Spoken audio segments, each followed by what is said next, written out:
For today's video mga kasagay, gagawa tayo ng video dito sa ilog at manghuhuli tayo ng mga pamain sa igat at magtataan tayo mamaya.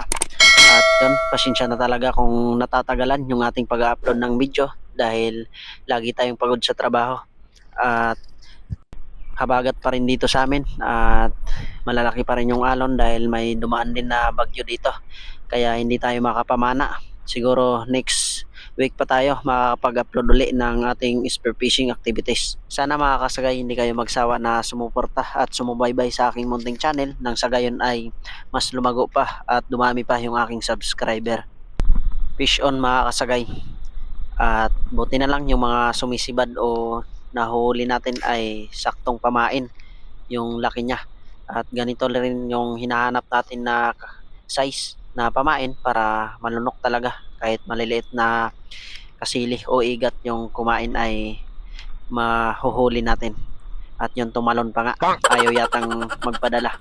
At dito lumipat tayo ng spot mga kasagay dahil matumal na yung spot doon sa una nating pinangmingwitan. At dito pagkahagis natin ay agad naman na kinagat.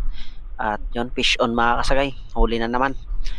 At kasing laki lang doon sa nauna nating nahuli at tamang tama ito sa pamain natin na hinahanap. Yun, huli na naman mga kasagay. Napakatakaw talaga ng isdang ito, kaya hindi tayo nahihirapan na humanap ng pamain sa kasili o igat. At dito sa area na to ay lumipat tayo uli ng spot mga kasagay. At yun, fish on na naman. At sakto rin yung laki niya, tamang tama sa ating pamain. Huli na naman mga kasagay, kaso nga lang medyo malaki na yung size niya, kaya i-release na lang natin to kasi hindi na to malulunok ng igat o kasili kapag may laman yung ating pinaglagyan ng ating pangawil. Yung hook pala na gagamitin natin sa pangawil ng kasili o igat mga kasagay ay number 17 at yung line naman ay number 45 para hindi agad maputol kung sakaling ipulupot o isabit. At yun, magtataan na tayo ng ating mga pangawil sa kasili o igat mga kasagay. At inabutan na nga tayo ng dilim at gabi na. At challenge to dahil mag-isa lang tayo na magtataan ngayon. At sana ay hindi tayo multuhin no? At takutin dahil malalaki yung puno sa ibang area na to at malayo pa yung ating lalakbayin. At mga 15 hook yung ating ilalagay para nang sa gayon ay hindi tayo masiro kinabukasan sa pagpapandaw natin. At yun, abang-abang lang bukas mga kasagay kung ano yung ating mahuli at kung ilang piraso at sana hindi tayo masiro no dahil kababaha pa lang. Dahil kapag bagong baha ay malaki yung ating chance na makahuli talaga ng mga igat dito sa ilog na to. At sana ay swertein tayo bukas no. At yun, abang-abang na lang mga kasagay kung ano yung ating mahuhuli bukas. Yun, magandang umaga sa inyong lahat mga kasagay. Magpapantaw na tayo sa ating tinaan na mga pangawil sa igat o kasili. At yun nga, medyo umaga na tayo nagising. Dapat pala kanina pang mga alas 4 dahil may pasok pa ako sa trabaho. Ay, gising ko lang. Iisip ko lang mga kasagay. Pagkagising ko ay agad akong bumangon para pumunta sa ating papandawin. Yan, abang-abang lang mga kasagay at kung may mga huhuli ba tayo. Yun o, may huli kaso pinulupot yung ating line.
kasagay, kaso ayun na naman. Yan o.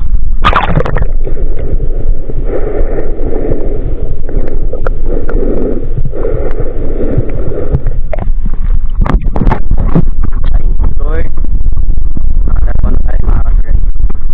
May huli na naman mga kasagay, kaso yan o, patayin na naman.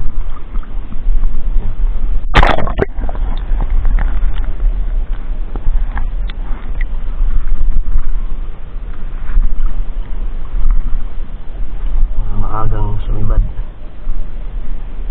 ating pangawin. At kung mapapansin nyo mga kasagay, yung ibang pinapandaw natin na pangawil, yung huli ay patay na at goods pa rin naman at hindi pa sira dahil siguro madaling araw sila kumakain at namamatay sila dahil sa yung hook natin ay nasa bituka lang, minsan din ay nasa tiyan talaga nila at yun, kaya siguro hindi makahinga, kaya yung resulta ay namamatay na lang. Yung mga huli natin ngayon mga kasagay hindi gaano malalaki at dati nung nagtataan ako ay halos kasing laki ng aking braso yung nahuli ko at sa ngayon ay hindi tayo pinalad na makahuli siguro ng malaki-laking igat o kasili.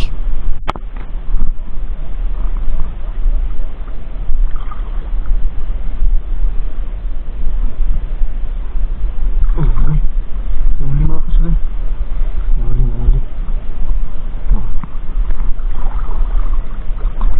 Huli.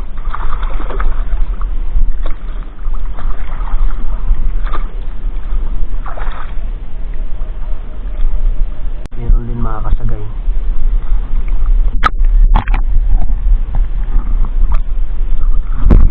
Kaso ayun na naman.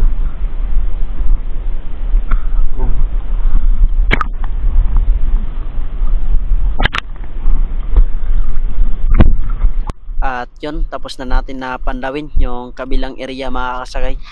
At dyan tayo banda nagtaan paakyat at nakalima tayo ng huli at thank you Lord at biniyayaan tayo ng ilang piraso. At dito naman sa bandang kaliwa natin ay may inilagay tayo ng ilang pirasong pangawil at sana makadagdag pa tayo no.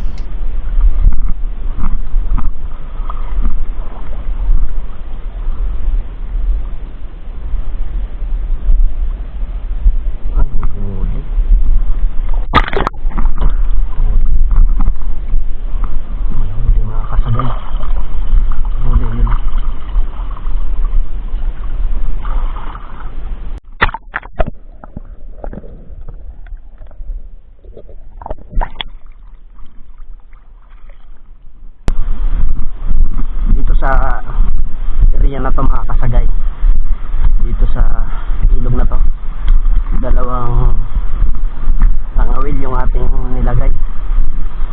Andyan yung isa at doon yung isa at sana may huli no. Yun no, titingnan natin, baka may huli, baka tumago lang sana sa mga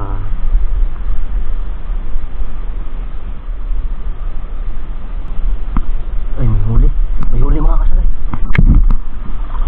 may huli din.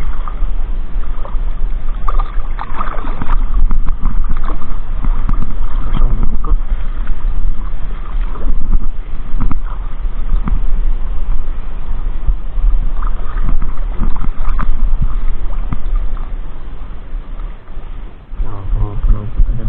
Ang pitong huli na natin to mga kasagay. Talagang sa liit niyang ito nandun talaga sa ilalim yung ating hook. Talagang gutom na gutom.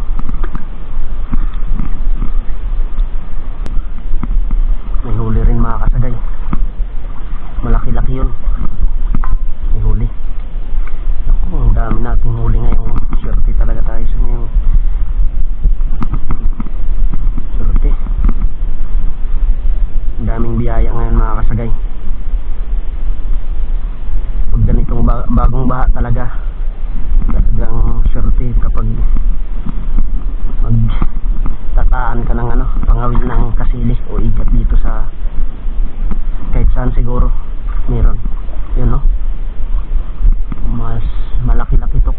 para doon sa nauna mga kasagay. Tingnan natin.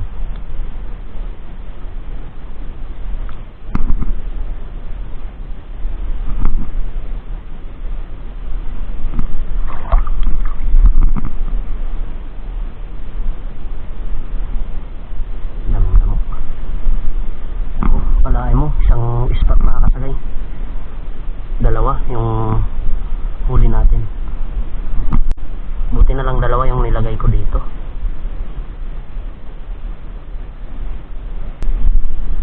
Sumasabit ka nga.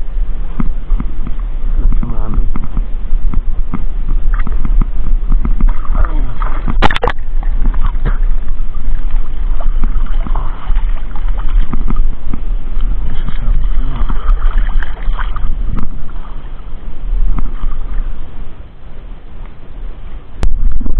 Sa area na to, dalawa rin yung ating nilagay na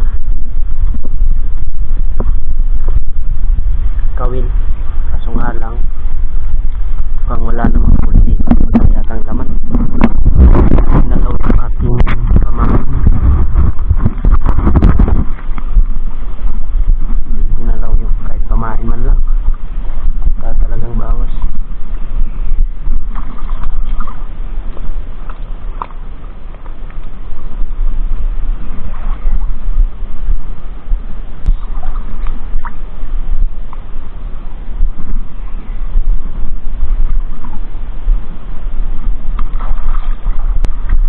Tayo sa area na to.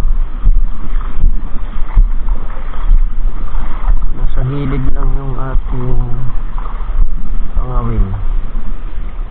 Sus, wala nga. Ano?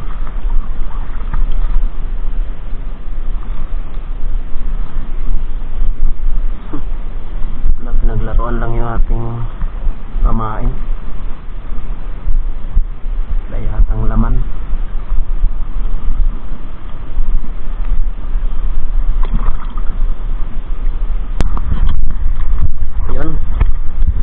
Uwi na tayo mga kasagay. Ito lang yung ating mga nahuli, no? Mga 8 yata, 8 piraso ito. Kaso hindi gaanong malalaki.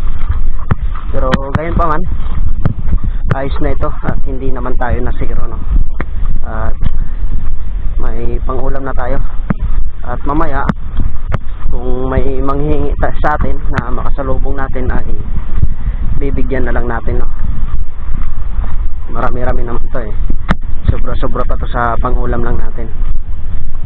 At sa mga hindi kumakain nito ay panoodin nyo na lang yung video na to hanggang sa matapos, dahil magsha-shoutout po tayo sa mga solid natin taga-subaybay at sa mga nagpa-shoutout sa comment section.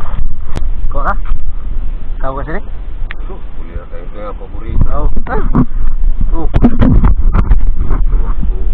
Kayo din tulog ko ah. Kasi nagadlaan ay maisim daw na da. Oo. Oo kasi na. Iyak ko sinuri kakao. Ay, hindi na matay kawil. Kawil pa ni basing. Kuya, Kay lubalo. Mga diyan durdak ko yung.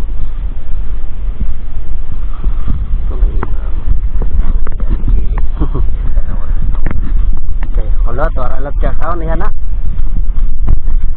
At yun mga kasagay, may isang nakasalubong tayo, no, taga dun sa amin. Matagal na daw siyang hindi nakakain ng igat, kaya binigyan naman natin ng isang piraso. At siya lang naman daw yung kakain nun. At yun, paborito daw niya yun, kaya hindi na tayo nagatubiling magbigay ng pangulam niya o kung anong pangluto niya doon sa igat na yun. Yan ating yun. Ito yung malaki-laki.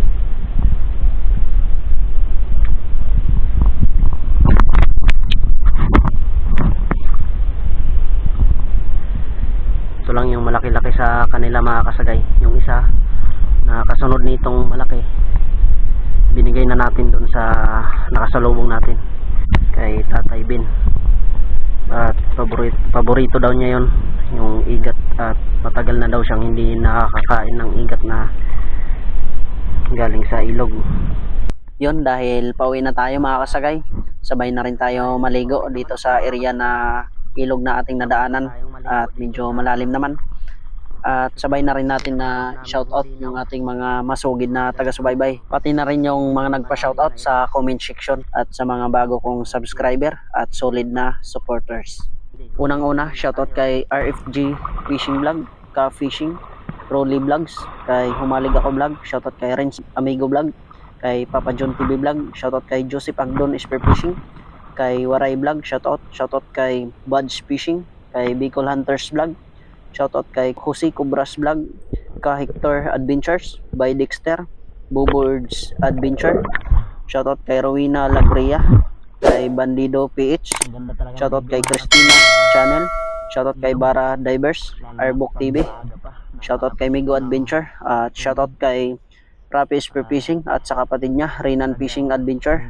At yon, sa mga gustong magpa-shoutout, huwag kayong mahiyang mag-comment sa baba at para maisigaw ko yung pangalan nyo o channel mo.